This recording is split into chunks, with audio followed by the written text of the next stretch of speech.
I'm Serena Wang, and I'm going to be one of your platform captains this year. So for some background, I usually do expository or PUFO and Parley debate.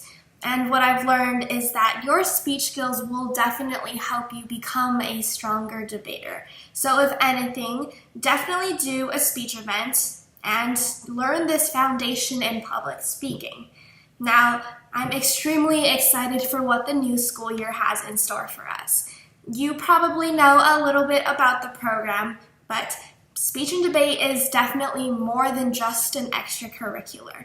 It's a skill that we've obtained. So when it comes to things like writing timed in-class essays, presenting a PowerPoint, or when we go to our college or job interviews, we have these invaluable speaking skills that you can't really foster anywhere else. So now you will meet my partner in crime. Hi, I'm Brittany Yip, and I'm one of your platform captains for this year. For starters, I'll quickly introduce myself and explain what I do as a competitor. Ever since I was a freshman, I've been competing in two events, both original oratory and expository. Although it seems difficult to compete in two events at the same time, it really isn't once you learn to manage your time efficiently. And if you have any questions, don't be afraid to ask me, Serena, Catherine, or any of the other varsity members on the team. I'm super excited to meet every single one of you, and I can't wait to create so many amazing memories with you this year. Speech and debate will become your second family on this campus. We're going to have lots of fun together, so get excited for the upcoming year and get ready to fall in love with this amazing activity. Hi, I'm Catherine Ho, and I will be your Expos captain this year. I've been competing in expository speaking since freshman year. It was the first event that I chose, and I haven't stopped since. For those of you starting out this year, speech and debate isn't your ordinary program. The friendships that you make are unforgettable. The memories from the program are invaluable, and the skills that you learn stay with you for years to come. You'll not only get closer to the members of the team, but also students from other high schools who are competing with you.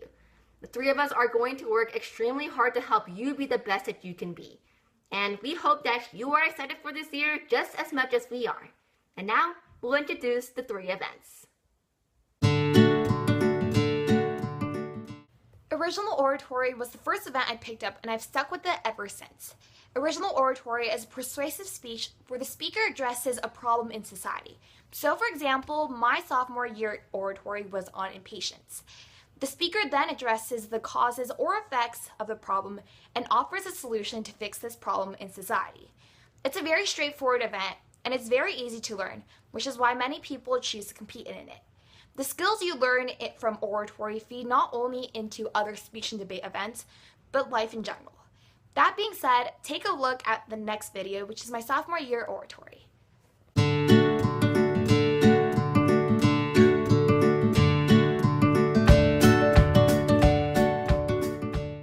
Now on to original advocacy, or OA for short.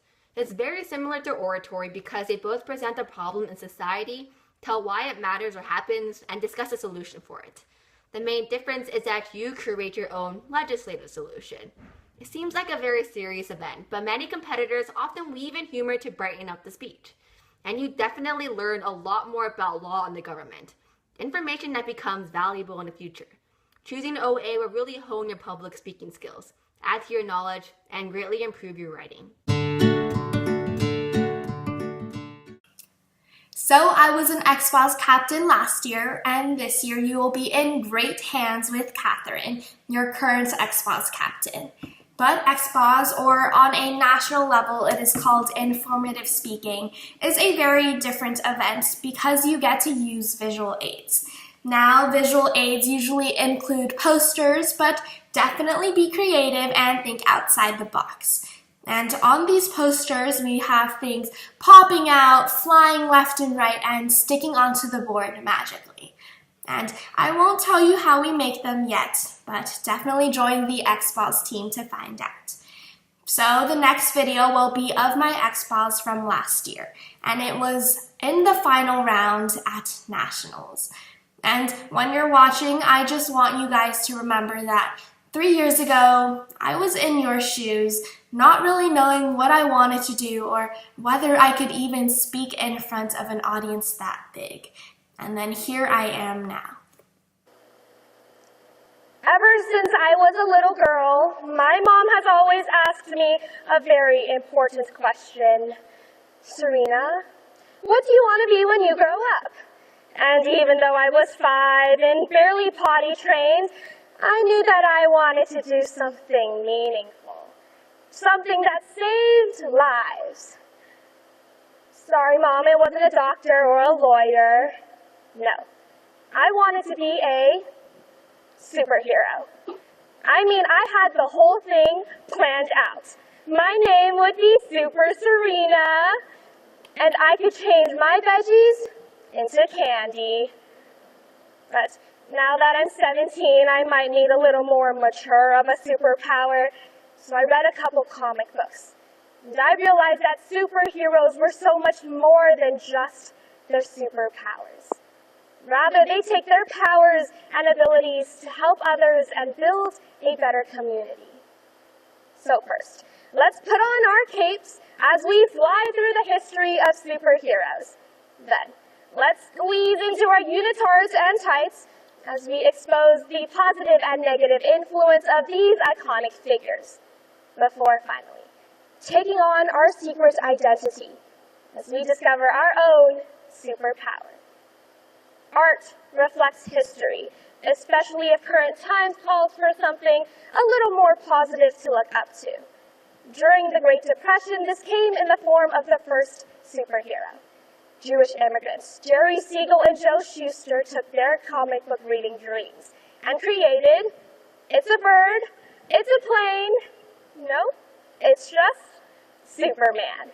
One day, Siegel had a dream of a character similar to Hercules. His friend Joe Shuster sketched the first image of Superman.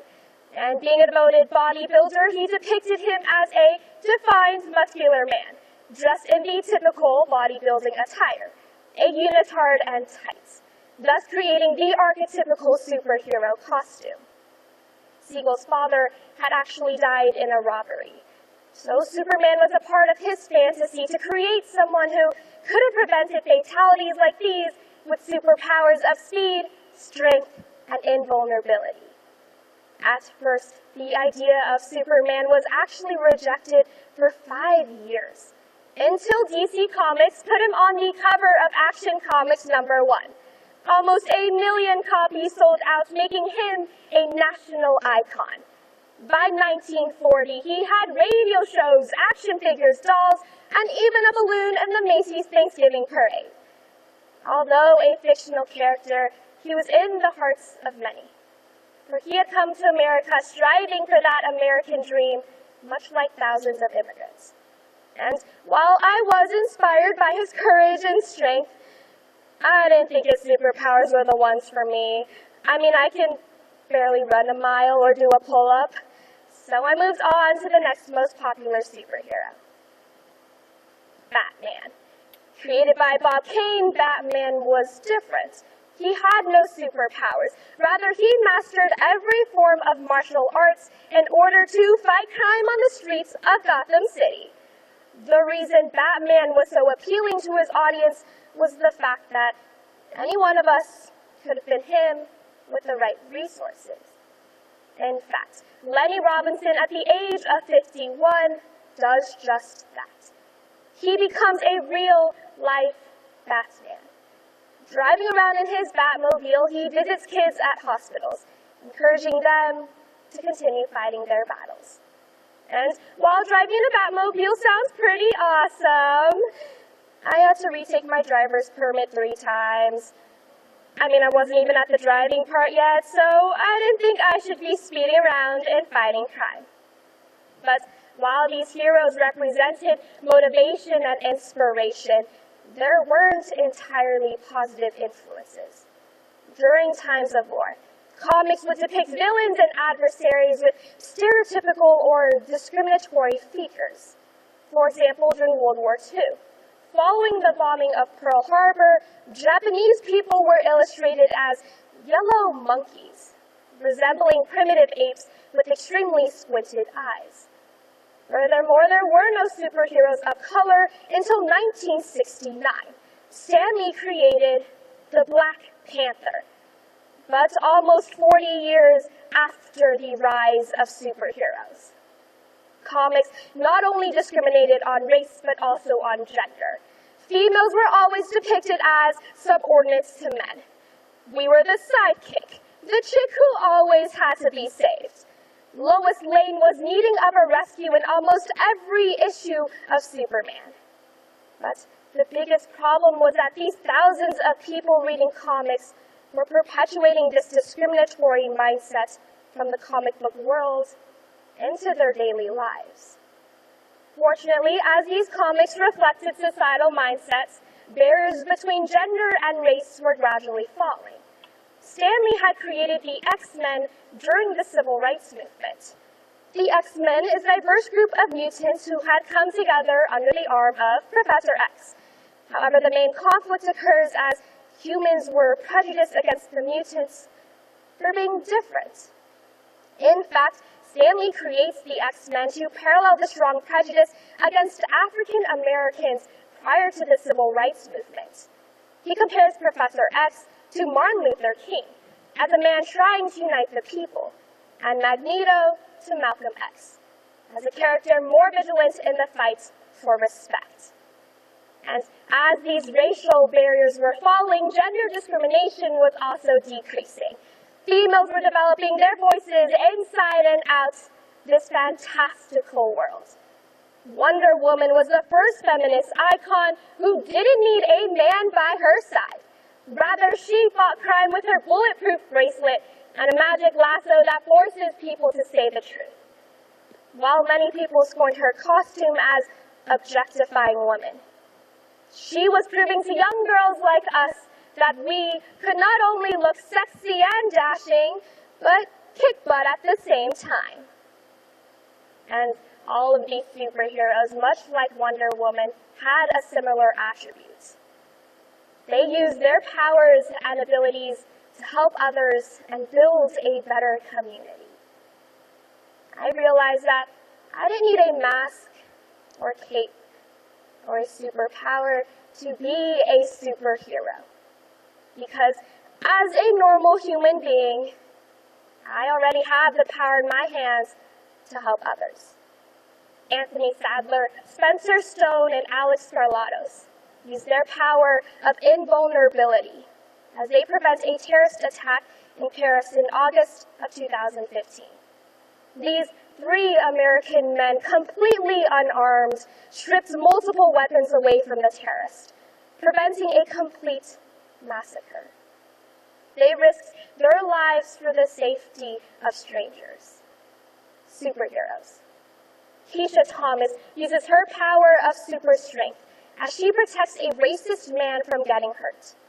During a protest for racial equality, this African-American teenage girl used her body as a shield to protect a man discriminatory towards her own race. She risked her well-being for the safety of another. Superhero.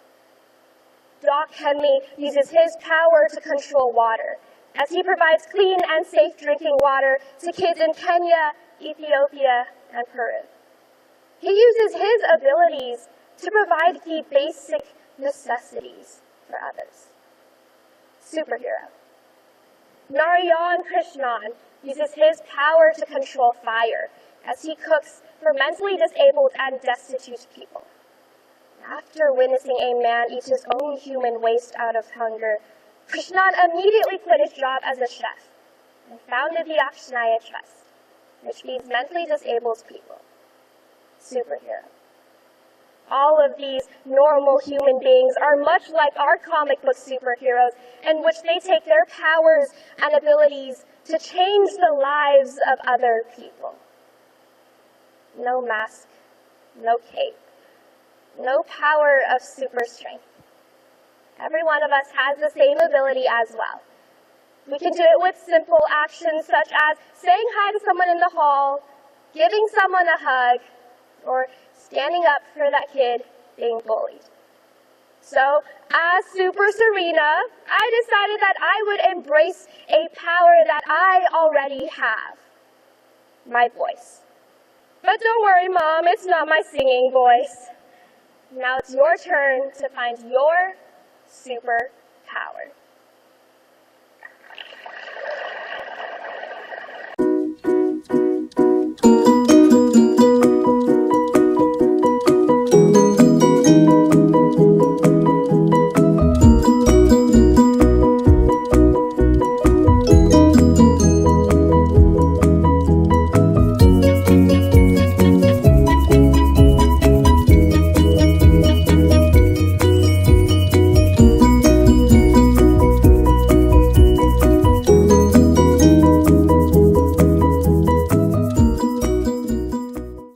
Hi, we're your 3 platform captains. We're super excited to meet you. And we can't wait for you to join the platform team.